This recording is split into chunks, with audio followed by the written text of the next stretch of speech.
जनमित्र पत्रकार न्यूज चॅनेलला सबस्क्राइब करा आणि ताज्या बातम्यांसाठी बेल आयकॉन दाबा।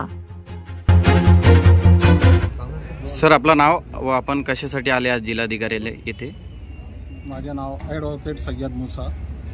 आम्ही विशालगडावर जे एक प्रकारची नासधूस झाली पण विटंबना झाली, त्याच्या निषेधार्थ आम्ही इथे निवेदन देण्यासाठी जिल्हाधिकारी कार्यालय जालना इथे आम्ही सर्वजण वकील लोक पोहोचलेलो आहोत।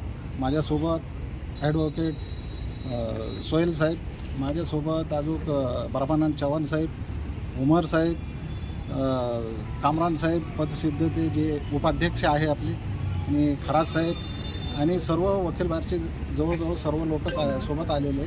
आणि आम्ही निषेध असा करतो की तिथल्या लोकांचं जे त्यांनी नुकसान केली, सर्वात पहिले त्यांनी मस्जिदीचं नुकसान केलं आणि त्या नुकसानीमध्ये लोकांचे जे आहे घरदार लेकरं बाळं असे उन्हामध्ये पडावा आणि त्यांची आज पावसाची परिस्थिती अशी आहे की ते एक निंदनीय करण्यासारखी अशी म्हणजे परिस्थितीमध्ये जगत आहे। त्याच्यामुळं ह्या लोकांवर सर्व जे संभाजीराजे असो का कोणीही असो, जे गृहमंत्रालयानं आणि गृहमंत्र्यांनी आणि SP-ने यांच्यावर लक्ष नाही दिलं, याच्यासाठी आता वरून चौकशी व्हायला पाहिजे आणि गृहमंत्री आणि केंद्रीय मंत्री इथपर्यंत आता ही गोष्ट जायला पाहिजे आणि राष्ट्रपतीने याच्यावर ध्यान द्यायला पाहिजे। त्याच्यानंतरच याचा काहीतरी निर्णय होईल आणि असे जर कधी होत असेल, नुकसान होत असेल, तर त्याच्यासाठी आपण सर्वजण मिळून याचं आपण निषेध करतो आणि इथं मी थांबतो। जय हिंद, जय महाराष्ट्र।